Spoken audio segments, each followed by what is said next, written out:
Good morning बच्चों आज पढ़ेंगे math class 10 NCERT chapter 2 polynomials में ये चैप्टर दूसरा है। Relationship between zeros and coefficient of a polynomial. तो यहाँ पे हमको देखना है रिलेशन कोफिशिएंट ऑफ पॉलिनोमियल में जो होता है A x square plus B x plus C, तो उसका कोफिशिएंट क्या है ए बी सी। उसके साथ और उसका जो जीरो निकालेंगे अल्फ़ा और बीटा क्या रिलेशन होता है वो इसमें हम पढ़ेंगे। तो क्वाड्रेटिक पॉलिनोमियल, पहले क्वाड्रेटिक पॉलिनोमियल उसके बाद फिर क्यूबिक पॉलिनोमियल का रिलेशन देखेंगे। Late alpha and beta B the zeros of a quadratic polynomial. हम मान लेते हैं कि अल्फ़ा बीटा क्या है, जीरो है किसी क्वाड्रेटिक पॉलिनोमियल का, और वो पॉलिनोमियल है P x equal to A x square plus B x plus C. ठीक है, अब इसको फैक्टराइज के फॉर्म में लिखेंगे तो फैक्टर थ्योरम में हम लोगों ने पढ़ा है कि यदि A x square B x plus C है तो इसका फैक्टर क्या होगा x minus alpha and X minus beta by factor theorem. इसीलिए पी एक्स इक्वल टू हो जाएगा K X minus alpha into x minus beta, where K is a constant. K जो है कॉन्स्टेंट है, ये क्यों लगाते हैं मैंने इसके एक पेज बाद लिखा है, वो मैं बताऊंगा आप लोगों को। तो कहता है A x square plus B x plus सी बराबर क्या हो जाएगा के into x square minus alpha plus beta into x plus alpha into beta. जब इसको हम ब्रेक करेंगे तो ये इस फॉर्म में आ जाएगा। अब इसको या तो के को डिस्ट्रीब्यूटिव प्रॉपर्टी लगा दीजिए तो वहाँ से हम निकाल सकते हैं, तो मैंने यहाँ पे डिस्ट्रीब्यूटिव प्रॉपर्टी लगा दिया है। ठीक है, अदरवाइज हम क्या करें, इससे ए को कॉमन ले लें।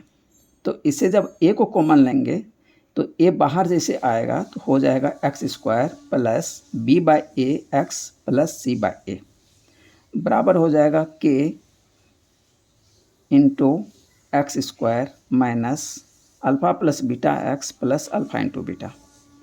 अब कंपेयर कर लीजिए, कंपेयर देखिए के की जगह पे यहाँ पे ए है, on comparing we get a बराबर के, ए बराबर के। ठीक है, और देखिए यहाँ पे अल्फ़ा प्लस बीटा है तो इसके पहले माइनस लगा है, यानी माइनस अल्फ़ा प्लस बीटा बराबर बी बाई ए, यानी एक्स का कोफिशिएंट है, ए भी एक्स का कोफिशिएंट है। तो अल्फ़ा प्लस बीटा बराबर क्या हो जाएगा, ये माइनस को उधर ट्रांसफ़र कर देंगे तो माइनस बी बाई ए।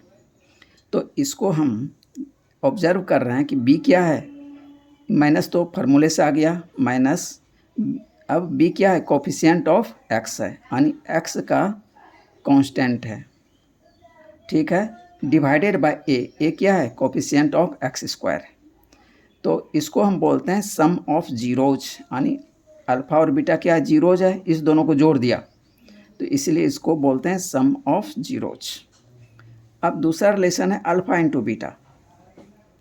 तो अल्फ़ा इंटू बीटा क्या होता है सी बाई ए, यानी इसका कांस्टेंट टर्म जो है सी, यानी सी जो है कांस्टेंट टर्म और ए जब कॉमन ले लिए तो ये सी बाई ए आ गया। अब देखिए सी बाई ए और यहाँ पे अल्फ़ा इंटू बीटा, ये देखिए दोनों सेम प्लेस पे है तो इसीलिए अल्फ़ा इंटू बीटा बराबर हो गया सी बाई ए, यानी constant term divided by coefficient of x square. तो ये क्या हो गया प्रोडक्ट ऑफ जीरोज, यानी जीरोज का प्रोडक्ट है, यानी इनटू है। तो hence polynomial P x is given by, इसीलिए पॉलिनोमियल पी एक्स जो होगा वो कैसे रिप्रेजेंट होगा, P x equal to k into x square minus alpha plus beta x plus alpha into beta. ठीक, अब इसको लैंग्वेज के रूप में कैसे लिखेंगे, p x equal to k into x square minus sum of zeros, alpha plus beta क्या हो गया sum of zeros into x plus alpha into beta product of zeros. ये हो गया लैंग्वेज के फॉर्म। तो ये एक फार्मूला मुझे मिल गया, तो एक फार्मूला ये मिल गया, दूसरा फार्मूला ये मिल गया। तो अब हम पढ़ेंगे relation of zeros and coefficient of the cubic polynomial. ये क्वाड्रेटिक पॉलिनोमियल का था, अब क्यूबिक पॉलिनोमियल का देखते हैं।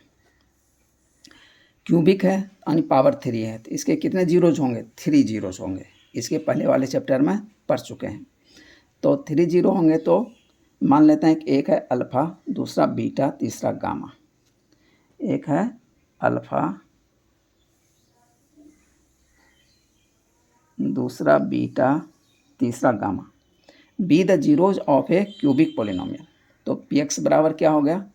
ए x cube plus B x square plus c x plus d, जहाँ की a not equal to zero. यदि ये पार्ट जीरो हो जाएगा तो क्यूबिक नहीं रहेगा, तब ये हो जाएगा क्वाड्रेटिक हो जाएगा इक्वेशन। तो इसीलिए ये जो है जीरो नहीं होना चाहिए। देन तो इसका फैक्टर क्या क्या होगा? एक्स माइनस अल्फ़ा एक फैक्टर, एक्स माइनस बीटा दूसरा, एक्स माइनस गामा तीसरा फैक्टर हो जाएगा। Are factors of by factor theorem. ठीक, इसीलिए पी एक्स बराबर क्या हो गया? के कांस्टेंट से इंटू कर दिया, x minus alpha into x minus beta into x minus gamma.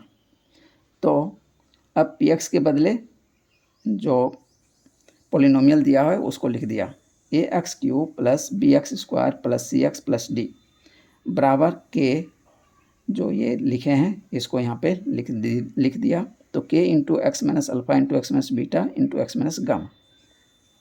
अब इससे ए कॉमन ले लीजिए। तो ए जब कॉमन ले लेंगे तो यहाँ क्या हो जाएगा? X cube plus b by a x square plus c by a x plus d by. अब देखिए, आपको यदि कन्फ्यूजन यहाँ हो रहा होगा कि ए कॉमन ले लिए तो ये कैसे हो गया, तो आप एक काम कीजिए, ए से पूरे को डिवाइड कर दीजिए, ए को पूरे से डिवाइड कर दीजिए। ठीक है, तो यहाँ पे ए बटे ए हो जाएगा, बी बटे ए हो जाएगा, सी बटे ए हो जाएगा, डी बटे ए हो जाएगा, और ए से यहाँ इंटू कर दीजिए, यानी ए से इंटू कीजिए और ए से डिवाइड कर दीजिए। ठीक है, तो देखिए आपका ये चीज़ आ जाएगा। ये टेक्निक मैं पहले भी बताया हूँ और आज फिर मैं इसको रिपीट कर रहा हूँ। तो आप समझ गए होंगे कि ए कॉमन कैसे लिया जाता है। यदि नहीं लेना आता तो आप सीधा ए से इंटू कीजिए और ए से डिवाइड कर दीजिए इसको सेपरेटली, तो आपको ये मिल जाएगा और ये जो इंटू करेंगे वो यहाँ पे रह जाएगा। अब जब इसको इस पार्ट को इंटू करेंगे, x minus alpha into x minus beta into x minus gamma, तो ये देखिए ये निकल के आएगा x Q minus alpha plus beta plus gamma x square plus alpha into beta plus beta into gamma plus gamma into alpha x minus alpha into beta into gamma. तो ये जब फैक्टर को इंटू करेंगे तो ये निकल के आएगा। अब इससे कंपैरिजन करेंगे। Now comparing the coefficient of x cube, x square, x and constant terms both sides we get a बराबर के। ए यहाँ है ब्रैकेट के बाहर, ए भी ब्रैकेट के बाहर, तो ए बराबर के। तो ए बराबर के alpha plus beta plus gamma, alpha plus beta plus gamma के पहले माइनस लगा है, यहाँ पे प्लस है, तो हम यही लिख देंगे minus alpha plus beta plus gamma बराबर बी बाई, और माइनस को उधर ट्रांसफ़र कर देंगे तो क्या हो जाएगा? Alpha plus beta plus gamma बराबर माइनस बी बाई। तो इसको मैं लिख सकता हूँ माइनस फार्मूले से, ये minus coefficient of x square divided by coefficient of x cube. अब दूसरा टर्म लेते हैं एक्स का, अल्फ़ा बीटा, बीटा गामा और गामा अल्फ़ा, ये तीनों आपस में प्लस से जुड़े हुए हैं। तो इसका देखिए यहाँ पे क्या है? सी बाई ए, तो इतना बराबर सी बाई ए। एक्स का कोएफिशिएंट ये है, एक्स का कोएफिशिएंट ये है, तो ये हो जाएगा alpha into beta plus beta into gamma plus gamma into alpha बराबर सी बाई। तो इसको लिख सकते हैं coefficient of x divided by coefficient of x cube. अब constant term minus alpha beta gamma, यहाँ क्या है? डी बाई ए, तो मैं यही ले लेता हूँ minus alpha beta and gamma बराबर डी बाई ए, और ये इस माइनस को हम उधर ट्रांसफ़र कर देंगे, तो माइनस तो क्या हो जाएगा?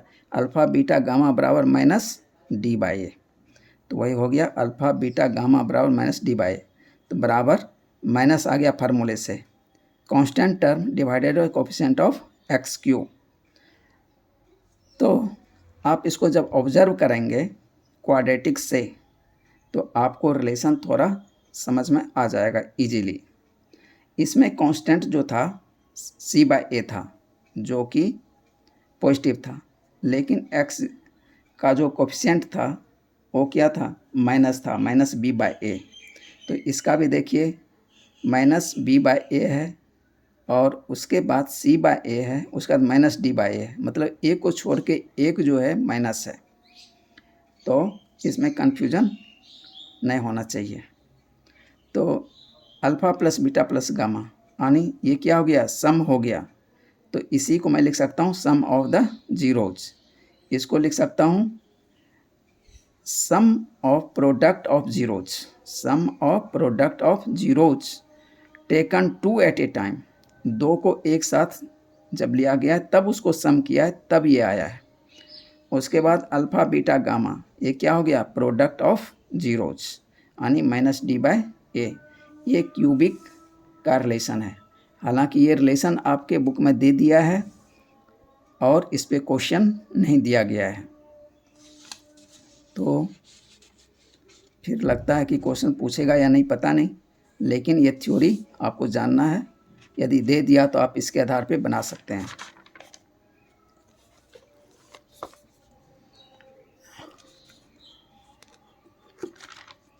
अब आता है कन्फ्यूजन दूर करने वाली बारी। वो क्या है, पी एक्स, मान लेते हैं पी एक्स बराबर a x square plus B x plus सी बराबर के, ब्रैकेट के अंदर है x minus alpha into x minus beta. ठीक है, अब जब हम इसको इंटू करते हैं तो k x square minus alpha plus beta into x plus alpha into beta. ठीक है, ये मुझे मिलता है। अब कहता है why we multiply by constant k, हम के कांस्टेंट से क्यों मल्टीप्लाई करते हैं। ये क्वेश्चन हर कोई पूछता है, लेकिन आंसर इसका सेटिस्फैक्ट्री नहीं मिल पाता। तो अब देखते हैं कि इसका क्या आंसर बनता है। Multiplying the entire equation by k does not change the roots of equation as k not equal to 0। तो कहता है के से यदि हम पूरे को इंटू कर दें तो इस इक्वेशन पे कोई प्रभाव नहीं पड़ेगा, इसका जो रूट होगा उस पर कोई अंतर नहीं पड़ेगा। अब पहला पॉइंट, पहला ये हो गया does not change the roots of equation as k not equal to 0। K 0 नहीं होना चाहिए, यदि के 0 हो गया तो ये पूरे पार्ट को 0 कर देगा वो। दूसरा पॉइंट है k can be use to normalize the leading coefficient. Leading coefficient क्या है, ए क्या है, लीडिंग कोफिशिएंट है, इसीलिए मैं इसको कॉमन ले रहा था। तो ये कॉमन ले लेता था तो बचता क्या था, x square plus b by a x plus c by a. तो वही कह रहा है k can be use to normalise, normalise करने के लिए किसको, the leading coefficient that is the coefficient of x square, quadratic में एक्स स्क्वायर और क्यूबिक में एक्स क्यू का जो कोफिशिएंट है उसको नॉर्मलाइज करने के लिए के को लिया जाता है टू ए स्पेसिफिक वैल्यू। अब तीसरा पॉइंट, दी कांस्टेंट के इज ए स्केलिंग फैक्टर। तो के क्या है, एक स्केलिंग फैक्टर है। ठीक है, और इसका ज़्यादा कोई रोल नहीं है, लेकिन आप जब एग्जाम्पल सॉल्व करेंगे एक्सरसाइज का 2.2 में, वहाँ पे के का इस्तेमाल किया गया है। फिर लेकिन आपके बुक में वैसा कुछ बताया नहीं है, तो उसको थोड़ा समझ लीजिएगा।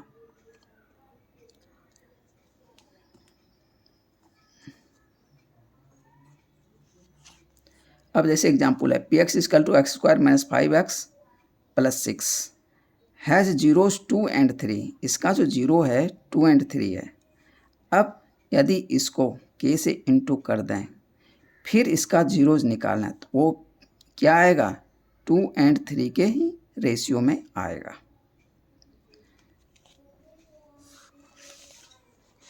तो बच्चों अब हम इसको यहीं समाप्त करते हैं। अब मिलते हैं अगले वीडियो एक्सरसाइज 2.2 में।